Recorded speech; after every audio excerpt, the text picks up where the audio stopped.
तो मैंने स्पष्ट रूप से कहा कि इस गठबंधन में बहन जी को आना चाहिए और आकर के देश में एक बहुजनों की सरकार केंद्र में बनाने की उनको पहल करनी चाहिए। और मैंने यहाँ तक भी कहा कि उत्तर प्रदेश का 5 साल का जो उनका शासनकाल रहा है वो इस बात की पुष्टि करता है कि अगर हम स्टेट वाइज समीक्षा करें चीफ मिनिस्टर से कार्यकाल की, तो वन ऑफ द बेस्ट अगर मान लिया चीफ मिनिस्टर के रूप में काम किया तो बहन मायावती जी ने किया।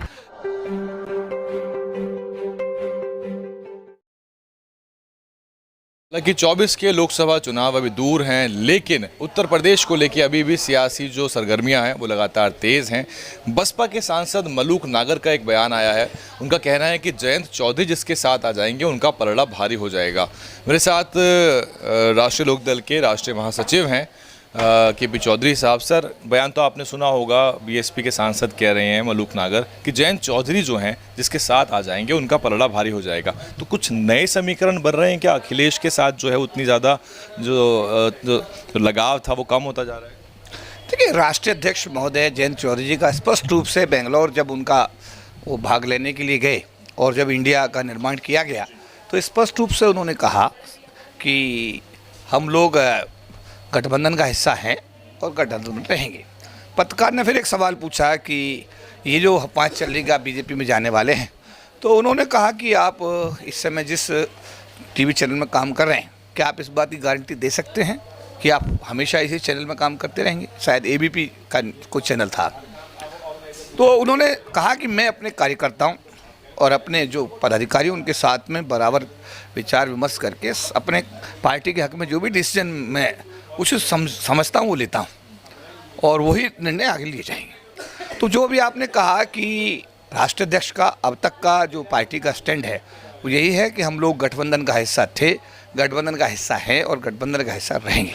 आने वाले समय में राजनीति किस करवट बदलती है इसके बारे में तो देखिए, संभव का नाम राजनीति है और आने वाले दिनों में क्या परिस्थिति पैदा होती है।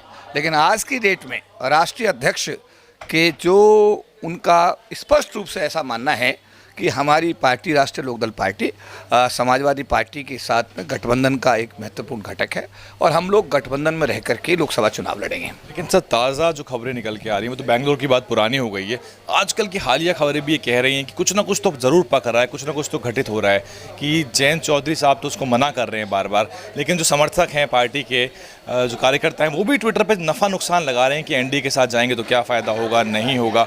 और वहीं दूसरे निगम के चुनावों में सर आपको एक भी मेयर की सीट नहीं दिया समाजवादी पार्टी लड़ने के लिए, सारी मेयर 16 की 16 खुद लड़ गए वो। तो कहीं ना कहीं तो एक मिसट्रीटमेंट नज़र आ रहा है समाजवादी पार्टी। देखिए, ये दोनों पार्टियों के जो वरिष्ठ नेता हैं वो आपस में विधानसभा चुनाव जब हुआ था पिछले दिनों, उसमें भी सब लोग साथ साथ बैठे थे। बैठ करके चर्चा हुई, चर्चा होकर के एक सम्मानजनक गठबंधन वहाँ पर हुआ। हम लोग, हमारी पार्टी को भी सीटें दी गई और हमारे विधायक भी जीते और जीत करके आज वो विधानसभा में पार्टी का प्रतिनिधित्व कर रहे हैं। जो भी आपने कहा है, मैं इस बात को फिर रिपीट करना चाहूँगा। संभव का नाम राजनीति है, राजनीति में कुछ भी संभव है। आज जब मैं साक्षात्कार दे रहा हूँ, मैं राष्ट्रीय अध्यक्ष के बिहाफ पर ये बात एक बार पुणे देशवासियों को कहना चाहता हूँ।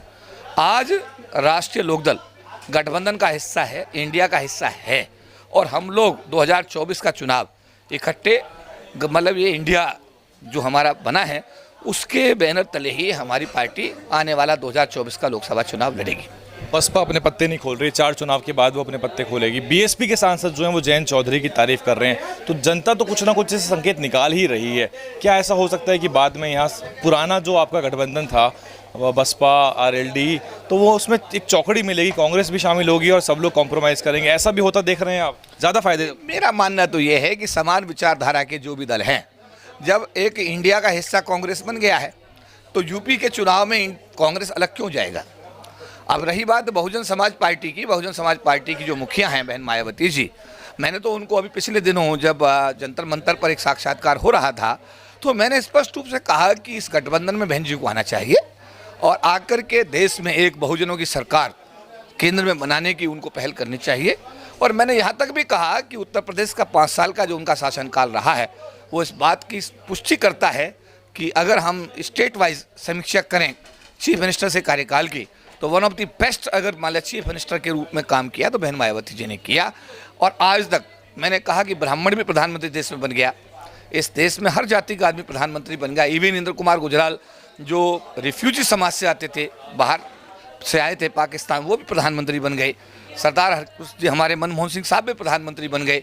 ओबीसी के हमारे ने बात आप दूसरे देवगौड़ा साहब, मतलब एससी को छोड़ दिया जाए, एसटी को छोड़ दिया जाए तो इन दोनों समाज के अलावा सभी समाज के लोग भारत के शासन अध्यक्ष यानी प्रधानमंत्री कुर्सी को सुशोभित कर चुके हैं। तो मैं तो चाहूँगा कि देश के लोगों को दिल बड़ा करना चाहिए। 2024 के चुनाव में किसी अनुसूचित जाति जनजाति समाज के चेहरे को आगे करना चाहिए और भारत के शासन अध्यक्ष यानी प्रधानमंत्री कुर्सी पर जिस दिन इस देश का सबसे गरीब तबके का यानी अनुसूचित जाति जनजाति समाज का आदमी बैठेगा तो भारत के अंदर एक नया सवेरा होगा। भारत के मूल निवासियों में, आदिवासियों में, शेड्यूल कास्ट में, शेड्यूल ट्राइब्स में, बुद्धिस्ट में और देश के मैं कहूँगा कि हर व्यक्ति के अंदर एक खुशी की लहर होगी। कौन हो सकता है सर? वो आप खड़गे साहब हैं, मायावती बहन मायावती हैं, कौन? देखिए ये फैसला तो इस स्टेज पर करना असंभव होगा। इसको इस स्टेज पर नहीं कह सकते कि खड़गे साहब उसमें बेस्ट ऑप्शन हो सकते हैं, मायावती हो सकती हैं। बट मैं तो कहूँगा दोनों ही नाम बहुत अच्छे हैं, दोनों ही नाम बहुत अनुभवी हैं, प्रशासनिक अनुभव बहुत लंबा है। खड़गे साहब का राजनीतिक कैरियर बहुत लंबा है। जिस तरीके से वो लोकसभा में अपने समाज की आवाज़ को उठाते हैं, मैंने उनको देखा कि हम बाहर से आए हुए लोग नहीं हैं, हम भागने वाले लोग नहीं हैं, हम अम्बेडकर की संतान हैं। पूरे देश ने देखा है। ऐसी मायावती जी ने इस्तीफा दिया राज्यसभा से कि अगर मैं अपने लोगों की आवाज़ ही नहीं उठा सकती, मैं अपने लोगों को सुरक्षित नहीं रख सकती तो ऐसी राज्यसभा मुझे नहीं चाहिए और उन्होंने त्यागपत्र दिया। तो चुनाव लड़ने वाले, मेरा आखिरी सवाल है ये जी, आप चुनाव लड़ने वाले हैं क्या? देखिए पार्टी क्या निर्णय लेती है ये पार्टी के ऊपर निर्भर करेगा। मैं तो खुद ही एक कार्यकर्ता हूँ और बाबा साहब के मिशन को रोज़ सींचने का काम करता हूँ। मुझे इसमें बड़ा आनंद है। लेकिन अगर पार्टी का कोई निर्णय ऐसा आएगा और समाज का कोई ऐसा आदेश होगा तो दोनों का समागम अगर ऐसा होता है तो दोनों चीज़ों को ध्यान में रख करके आगे की रणनीति तय की जाएगी। सर खतौली उपचुनाव में जयंत साहब नहीं नजर आए थे उन मंचों पे जहाँ पे चंद्रशेखर थे, अखिलेश थे, तो बहुत सी बातें हो रही हैं। मतलब आप तो नकार रहे हैं उनको, मैं मान रहा हूँ, लेकिन पर्दे के पीछे सब कुछ सही है ये तो आपको नज़र आ रहा होगा। लेकिन आखिरी जो फॉर्मेट निकल के आएगा, आपको क्या लगता है उसमें क्या सीट शेयरिंग होनी चाहिए? जयंत साहब जो है पिछली बार अपनी लोकसभा की सीट हार गए थे, बड़े चौधरी साहब हार गए थे अपनी सीट, तो कुछ ऐसा लग नहीं रहा कि आपको हल्का आंका जा रहा है? पिछली बार भी पार्टी बहुत अच्छी जो विधानसभा चुनाव लड़े, हम लोग लड़े भी अच्छी सीटों पर, जीते भी, ऐसा नहीं है। लोकसभा में क्या? और लोकसभा जो अब आने वाला है उसमें भी अब हमको अच्छी सीटें मिलेंगी और ऐसे प्रत्याशियों का चयन किया जाएगा पार्टी के द्वारा कि जो मतलब लोकसभा में विजयश्री हासिल करके पार्टी का मान सम्मान बढ़ाएंगे। शुक्रिया बहुत बहुत केपी चौधरी साहब हैं। अब समाजवादी पार्टी ने, क्योंकि जयंत साहब को अपने ही बूते भेजा है राज्यसभा में, तो काफ़ी हद तक ये भी लग रहा है समाजवादी पार्टी को कि जो जयंत चौधरी साहब हैं उनको किसी तरह से एक इस तरह का सीट शेयरिंग की जाए जिसमें नुकसान ज़्यादा उनका ना हो। लेकिन कांग्रेस पार्टी क्या उसमें शामिल होगी या नहीं होगी, और बीएसपी के जो सांसद हैं मलूक नागर, उनका जयंत चौधरी की तारीफ करने का क्या मायना हो सकता है, आने वाले समय में साफ हो जाएगा। लेकिन कुछ चीज़ें जो हैं वो 4 राज्यों के विधानसभा चुनावों के बाद ही साफ हो पाएंगी। DN हिंद पे